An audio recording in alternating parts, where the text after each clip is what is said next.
ada sebuah rahasia besar yang sering kali tersembunyi di balik tawa, tangis, atau bahkan keheningan di meja makan rumahmu. Selama ini, mungkin kamu merasa bahwa keberadaanmu di tengah keluarga yang sekarang, dengan segala kerumitan, luka, atau bahkan kehangatannya, hanyalah sebuah kebetulan biologis, sebuah dadu yang dilempar semesta, dan secara acak kamu mendarat di sana. Tapi mari kita berhenti sejenak dan melihat dari sudut pandang yang lebih luas. Dalam tradisi filsafat kuno hingga psikologi transpersonal, ada sebuah gagasan yang sangat kuat, bahwa jiwamu tidak tersesat. Kamu tidak sedang berada di tempat yang salah. Sebaliknya, keluargamu adalah kurikulum pertama dan utama yang dipilihkan semesta untuk evolusi kesadaranmu. Ada alasan mengapa kamu memiliki orang tua seperti mereka, saudara dengan sifat seperti itu, dan dinamika yang terkadang membuatmu merasa ingin lari. Banyak dari kita menghabiskan waktu bertahun-tahun mencoba memperbaiki keluarga kita, atau justru membenci mereka tanpa menyadari bahwa ada sebuah misi rahasia yang sedang berlangsung. Sebuah misi yang jika kamu pahami, akan mengubah rasa sakitmu menjadi kekuatan yang tak terbendung. Dan yang akan kita bahas kali ini bukan sekadar motivasi kosong. Kita akan membongkar mengapa jiwamu setuju untuk hadir di sana, dan apa yang sebenarnya sedang semesta rencanakan melalui silsilah darahmu. Tetaplah di sini, karena setelah ini, cara kamu memandang orang-orang di rumahmu tidak akan pernah sama lagi.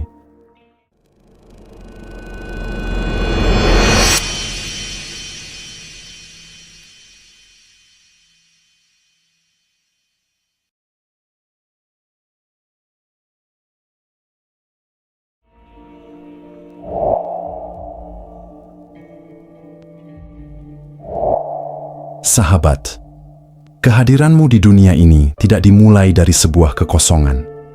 Dalam perspektif metafisika, ada sebuah gaya tarik yang disebut hukum resonansi. Jiwamu tertarik pada frekuensi tertentu yang dipancarkan oleh silsilah keluarga tersebut. Ini bukan soal hukuman atau hadiah, melainkan soal keselarasan kebutuhan evolusi. Jika jiwamu membutuhkan pelajaran tentang keteguhan hati, ia tidak akan memilih lingkungan yang terlalu nyaman. Ia akan memilih laboratorium yang menyediakan tantangan yang tepat untuk memicu potensi tersembunyimu. Bayangkan sebuah tanah yang kering dan gersang. Bagi mata awam, tanah itu tampak tidak menjanjikan. Namun, bagi jenis tanaman tertentu, kekeringan itulah yang memaksa akarnya untuk menembus lapisan batu demi mencari sumber air di kedalaman bumi. Begitu pula dengan keberadaanmu di keluarga. Kadang-kadang, kurangnya dukungan emosional dari orang tua adalah kekeringan yang didesain agar kamu berhenti mencari validasi di luar dan mulai menemukan sumber kekuatan yang tidak pernah habis di dalam dirimu sendiri. James Hillman menekankan bahwa kita harus berani melihat melampaui kekeliruan pengasuhan. Jika kita hanya terjebak pada narasi bahwa kita adalah korban dari orang tua yang tidak sempurna, kita akan kehilangan makna dari misi tersebut. Laboratorium ini tidak diciptakan untuk menghancurkanmu, tapi untuk membedah lapisan-lapisan palsu dalam dirimu. Setiap konflik, setiap perbedaan pendapat yang tajam adalah instrumen yang digunakan semesta untuk menguji seberapa besar kapasitasmu untuk tetap sadar di tengah kekacauan. Ada sebuah konsep yang menarik tentang kesepakatan frekuensi. Sebelum lahir, kamu berada dalam spektrum energi yang selaras dengan tantangan yang dibawa oleh ayah atau ibumu. Mungkin mereka membawa energi ketegasan yang berlebihan, sementara kamu membawa energi kelembutan yang teguh. Pertemuan dua energi ini di bawah satu atap menciptakan gesekan. Namun, ingatlah bahwa tanpa gesekan tidak akan pernah ada api. Gesekan inilah yang membakar ego-ego kecilmu hingga yang tersisa hanyalah esensi jiwamu yang murni. Jangan salah sangka, laboratorium ini memang seringkali terasa sangat menyakitkan. Ada kalanya kamu merasa seolah-olah tidak ada satupun orang di rumah yang benar-benar mengenalmu. Rasa kesepian di tengah keramaian keluarga ini sebenarnya adalah sebuah sinyal bahwa kamu sedang didorong untuk mendefinisikan siapa dirimu tanpa bantuan definisi dari orang lain. Kamu sedang dilatih untuk menjadi individu yang utuh sebelum kamu nantinya benar-benar terjun untuk melayani dunia yang lebih luas. Dalam ilmu fisika, resonansi terjadi ketika satu objek bergetar mengikuti frekuensi objek lain.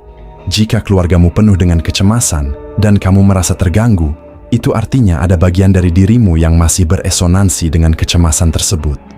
Misimu di laboratorium ini adalah menaikkan getaranmu sendiri hingga kamu tidak lagi terpengaruh oleh frekuensi mereka. Kamu belajar menjadi stabil di tengah lingkungan yang labil. Ini adalah pelatihan tingkat tinggi yang tidak akan bisa kamu dapatkan di tempat lain. Banyak orang bertanya, mengapa aku tidak dilahirkan di keluarga yang sudah sadar secara spiritual? Jawabannya sederhana, sebuah lampu tidak akan terlalu berguna jika diletakkan di bawah terik matahari. Lampu akan menunjukkan kegunaan maksimalnya saat diletakkan di ruang yang gelap. Kamu adalah lampu itu. Keberadaanmu di keluarga yang mungkin gelap secara kesadaran adalah bukti bahwa kamu memiliki energi yang cukup kuat untuk menerangi lingkungan sekitarmu tanpa harus ikut padam. Oleh karena itu, mulailah memandang interaksi harianmu dengan keluarga sebagai sebuah eksperimen. Ketika seseorang memicu amarahmu, tanyakan pada dirimu, bagian mana dari egoku yang sedang diuji di laboratorium ini? Dengan mengubah perspektif dari seorang korban menjadi seorang pengamat atau peneliti, kamu secara otomatis memutus rantai penderitaan. Kamu tidak lagi bereaksi secara membabi buta, melainkan merespons dengan kesadaran penuh bahwa semua ini adalah bagian dari kurikulum besar perjalanan jiwamu.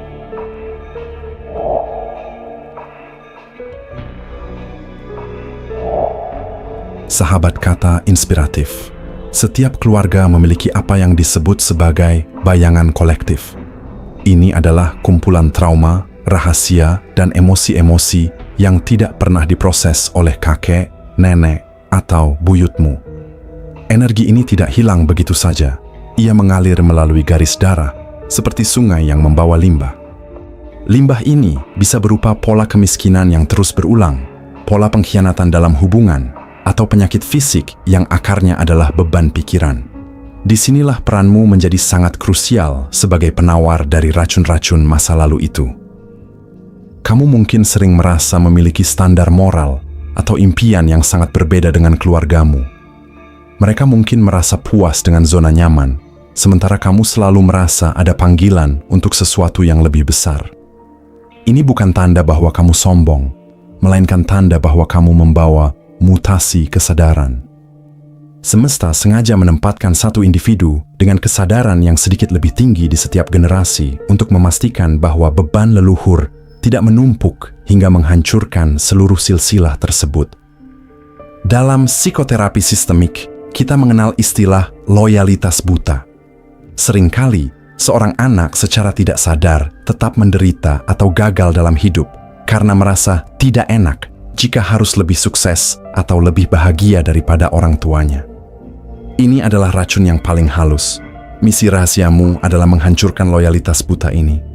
Kamu harus berani menjadi orang pertama yang kaya di keluargamu, orang pertama yang memiliki hubungan pernikahan yang sehat, atau orang pertama yang mengejar passion meskipun itu ditentang oleh tradisi. Menjadi penawar berarti kamu harus bersedia merasakan kepahitan racun itu terlebih dahulu. Kamu mungkin harus mengalami sendiri rasa sakit dari pola-pola lama keluarga sebelum kamu bisa mentransmutasikannya. Ini mirip dengan cara kerja vaksin. Sedikit virus yang dilemahkan dimasukkan ke dalam tubuh agar tubuh bisa menciptakan antibodi. Luka-luka yang kamu alami dalam keluarga adalah vaksin yang akan membuat jiwamu memiliki antibodi terhadap pola-pola destruktif tersebut di masa depan. Banyak leluhurmu yang mungkin meninggal dengan membawa penyesalan yang mendalam. Mereka tidak memiliki akses informasi atau keberanian yang kamu miliki saat ini. Secara spiritual, kamu adalah utusan mereka. Ketika kamu duduk bermeditasi, belajar tentang kesehatan mental, atau berani berkata tidak pada tuntutan keluarga yang tidak sehat, kamu sebenarnya sedang membantu membebaskan energi mereka yang terperangkap. Kamu sedang membersihkan jalur energi yang selama ini tersumbat oleh ketakutan dan dogma. Namun, menjadi penawar memerlukan keseimbangan antara empati dan batasan. Kamu tidak bisa menyembuhkan keluargamu jika kamu sendiri ikut tenggelam dalam racun mereka. Kamu harus menjadi seperti bunga teratai. Akarnya ada di lumpur yang kotor, trauma masa lalu. Namun bunganya tetap mekar bersih di atas permukaan air. Kamu menghormati orang tuamu sebagai saluran fisik yang membawamu ke dunia, tetapi kamu tidak membiarkan pola pikir mereka memenjarakan kedaulatan jiwamu. Ingatlah bahwa racun leluhur seringkali berbentuk narasi kegagalan. Kalimat-kalimat seperti keluarga kita memang nasibnya begini, atau kita tidak akan pernah bisa sukses, adalah mantra-mantra hitam yang harus kamu patahkan. Setiap kali kamu memilih untuk optimis dan bekerja cerdas, kamu sedang menghapus mantra itu dari memori seluler keturunanmu.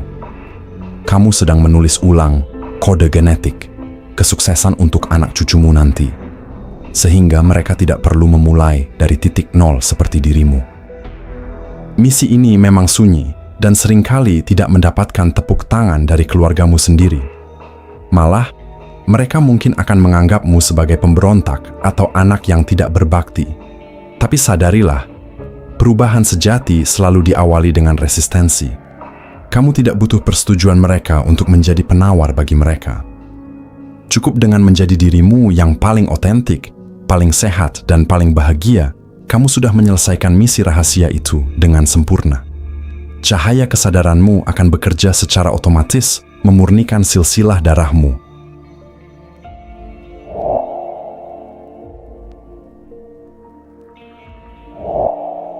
Keluarga adalah satu-satunya tempat di mana kamu tidak bisa mengenakan topeng sosialmu terlalu lama.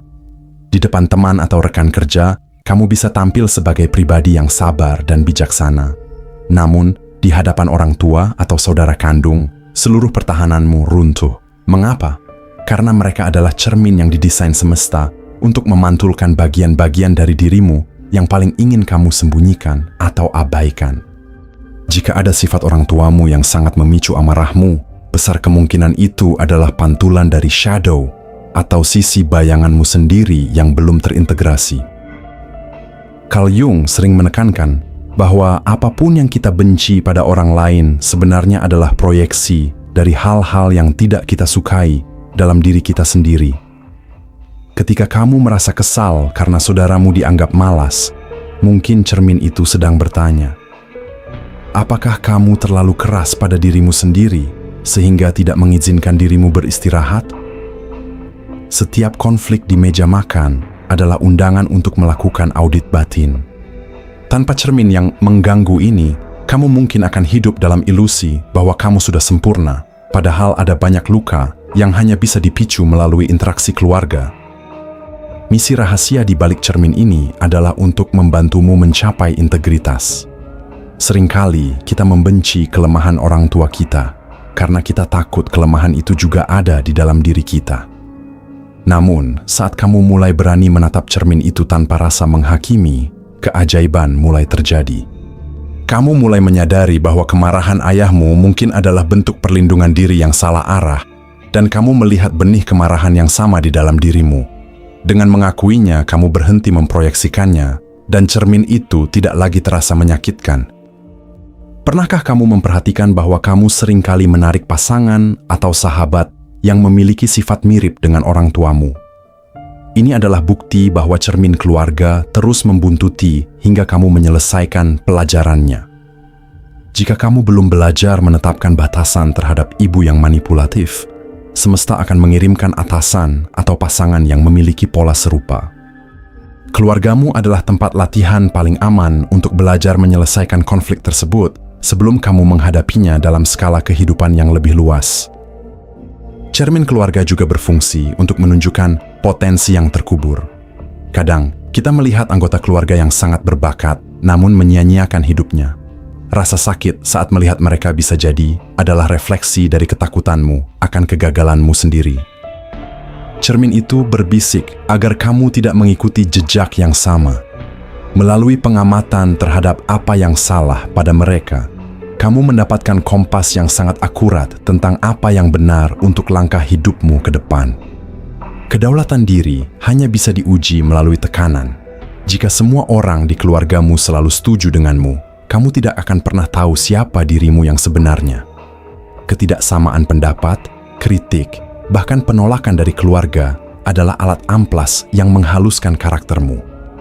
Mereka memaksamu untuk berdiri tegak di atas prinsipmu sendiri, bukan karena didukung, tapi karena kamu tahu itu benar. Inilah proses individuasi di mana kamu memisahkan diri dari psikologi masa keluarga menjadi individu yang berdaulat. Dalam banyak kasus, cermin keluarga juga menunjukkan bagian diri yang terlupakan. Mungkin kamu lahir di keluarga yang sangat logis dan kaku, sementara kamu sangat artistik. Cermin ini tidak bermaksud memadamkan senimu, melainkan memaksamu untuk memperjuangkan sisi artistik itu dengan lebih kuat. Perbedaan ini menciptakan kontras. Tanpa latar belakang keluarga yang kaku, mungkin kamu tidak akan pernah menghargai kebebasan kreatifmu sedalam sekarang. Kontras inilah yang memberi warna pada identitas unikmu. Pada akhirnya, misi rahasia dari cermin ini adalah cinta tanpa syarat. Sangat mudah mencintai orang yang selalu baik pada kita. Tapi, mencintai orang tua yang sulit, yang memiliki pandangan hidup berseberangan, adalah level tertinggi dari latihan spiritual.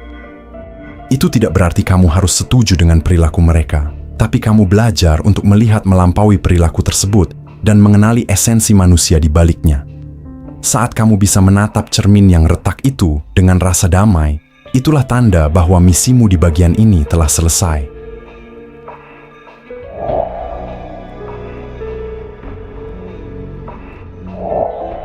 Sahabat, konsep kontrak jiwa membawa kita pada pemahaman bahwa hidup ini bukanlah sebuah kecelakaan, melainkan sebuah pementasan drama yang sudah disepakati di balik tirai cahaya. Sebelum kamu mengambil nafas pertama, jiwamu telah melakukan negosiasi suci dengan jiwa-jiwa yang kini menjadi keluargamu. Kamu tidak memilih mereka karena mereka akan membuatmu bahagia secara instan, tetapi karena mereka adalah aktor-aktor terbaik yang bisa membantumu mencapai target pertumbuhan tertentu dalam inkarnasi kali ini. Mungkin terdengar radikal, tapi dalam level kesadaran yang lebih tinggi, tidak ada korban dan pelaku. Yang ada hanyalah guru dan murid yang saling bertukar peran.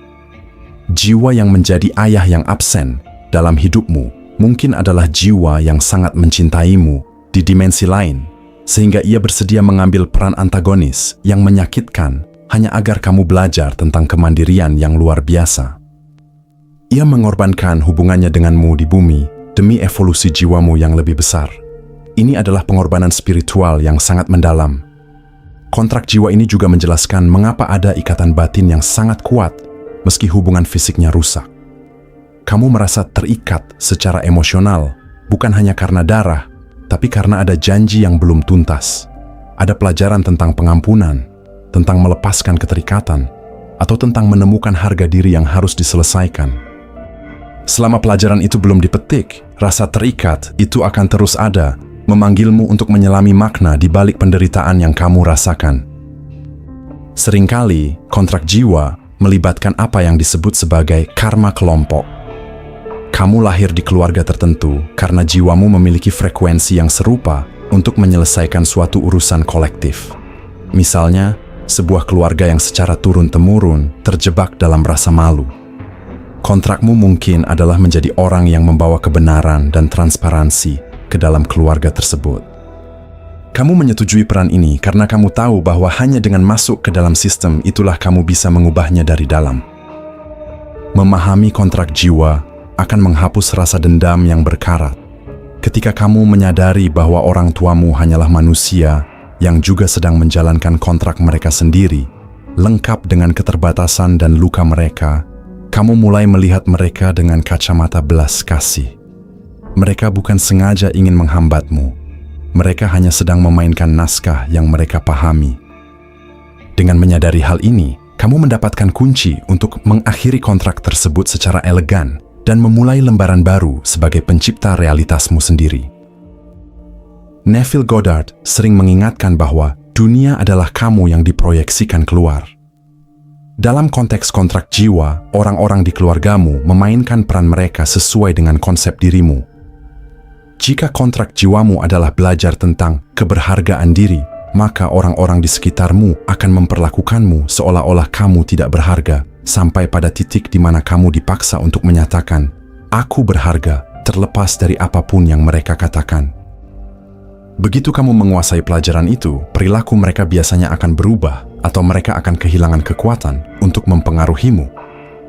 Kontrak ini juga memiliki batas waktu. Ada fase dalam hidup di mana tugasmu dalam keluarga tersebut dianggap selesai. Itulah saat di mana kamu merasa benar-benar bebas dari beban emosional masa lalu. Kamu tidak lagi merasa perlu membuktikan apapun kepada mereka, dan kamu tidak lagi merasa terbebani oleh ekspektasi mereka. Kamu telah lulus dari kurikulum keluarga tersebut.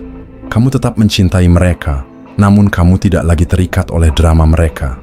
Kamu telah menyelesaikan misi rahasia yang kamu tanda tangani sebelum lahir. Jadi, berhentilah bertanya, mengapa ini terjadi padaku? Dan mulailah bertanya, untuk tujuan apa jiwaku memilih skenario ini? Pergeseran pertanyaan ini adalah langkah pertama menuju kedaulatan spiritual. Kamu bukan lagi bidak catur yang digerakkan oleh nasib buruk, melainkan seorang master yang sedang menjalani simulasi kehidupan untuk memperluas kesadaran. Keluarga hanyalah bab pertama dari buku besarmu, dan dengan memahami kontraknya, kamu bisa menulis bab-bab selanjutnya dengan penuh kejayaan dan kedamaian.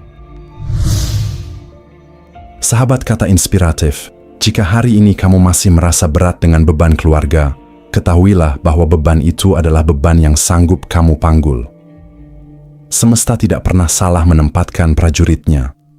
Kamu ada di keluarga itu karena kamu adalah cahaya yang mereka butuhkan, atau kamu adalah intan yang sedang diasah oleh tekanan mereka. Terimalah peranmu sebagai pemutus rantai, ambil kebijaksanaannya, tinggalkan lukanya. Ingatlah, pohon yang paling indah seringkali tumbuh dari tanah yang paling banyak mengandung pupuk yang pahit. Jika kamu merasa konten ini memberi sudut pandang baru yang mencerahkan, kamu bisa mendukung perjalanan kita di channel Kata Inspiratif ini dengan cara menekan tombol subscribe dan nyalakan loncengnya. Karena di sini, kita akan terus menggali rahasia-rahasia kehidupan yang akan membantumu pulang ke jati dirimu yang sejati. Bagikan video ini kepada saudara atau teman yang mungkin sedang berjuang dengan dinamika keluarganya. Mari kita sebarkan pemahaman, bukan penghakiman. Sampai jumpa di perjalanan kesadaran berikutnya. Salam dari Kata Inspiratif.